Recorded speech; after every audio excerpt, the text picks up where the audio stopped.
Recording 42. You will hear a lecture about how the production of ceramics, such as plates, pots and glass, first began.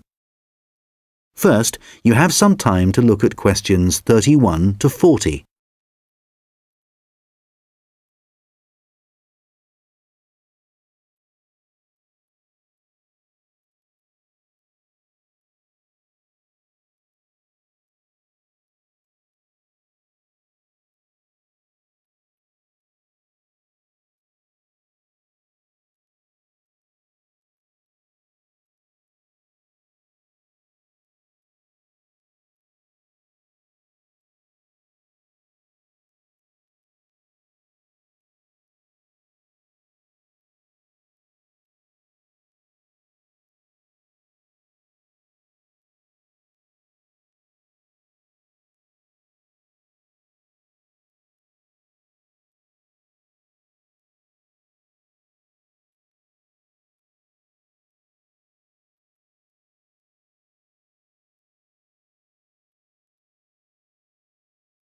Now listen carefully and answer questions 31 to 40.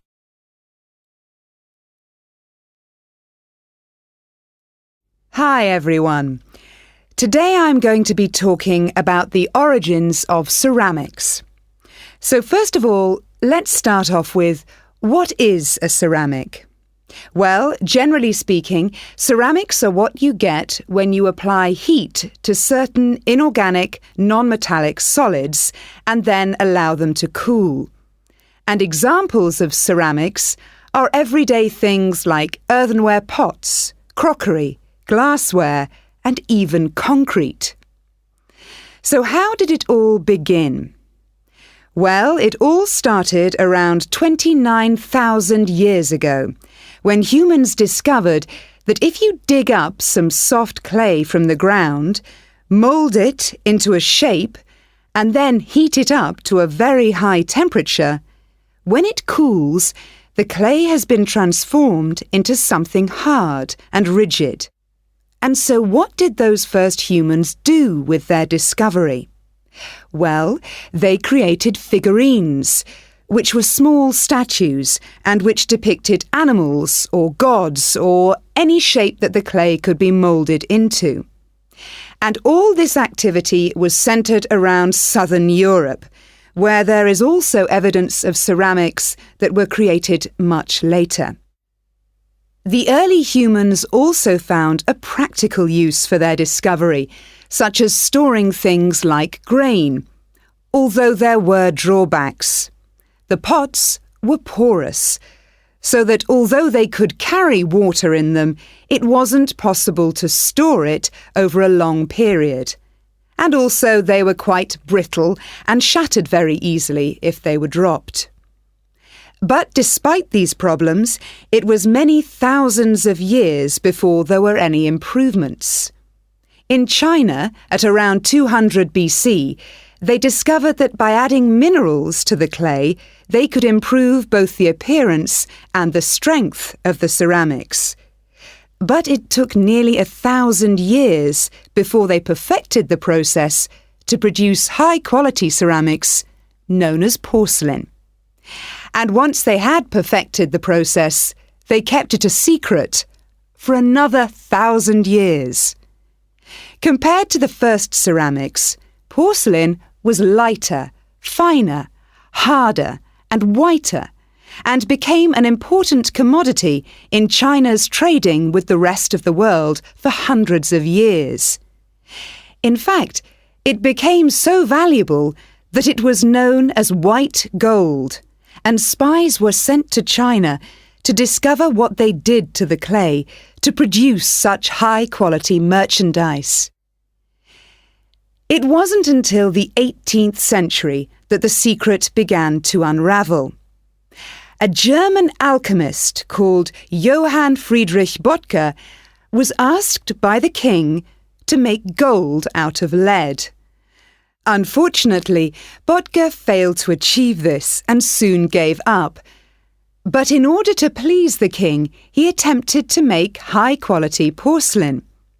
And after many years of experimentation, he discovered that by adding quartz and a material called China stone to very high-quality clay, he managed to get the same results that the Chinese had been achieving for the last 1,000 years.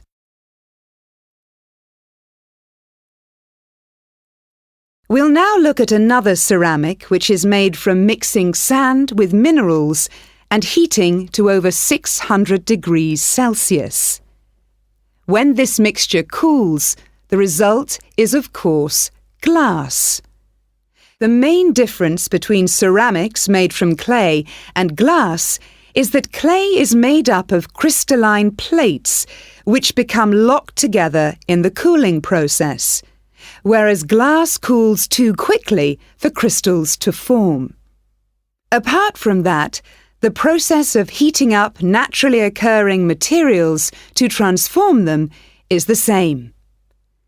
The origins of glass date back to 3500 BC, but it wasn't until the Roman Empire, 2,000 years ago, that the art of glass blowing and the practical uses of glass became more widespread. One of the more innovative uses was to use it in windows, as up until then they had just been holes in walls. It must have been very drafty in those days. The Romans were also responsible for inventing concrete, and although the origins are uncertain, experts think that this is largely due to the high level of volcanic activity in the area. The Romans observed that when volcanic ash mixes with water and then cools, it gets extremely hard and almost impossible to break up. The chemical reaction that follows is very complex and continues for many years, and the concrete just keeps getting harder. Evidence of this are the numerous Roman remains that are still standing, many of which are almost completely intact. One of the most important facts about concrete for the Romans was that it can be created underwater. As the Roman Empire grew, the Romans needed to take control of the seas, and for this they needed to build harbours capable of holding a fleet of ships. Pouring concrete mixture into the sea immediately started the hardening process, and rather than just dissolving in the mass of water, the substance was tough and long-lasting. This strange characteristic of concrete made a significant contribution to the success of the Roman Empire.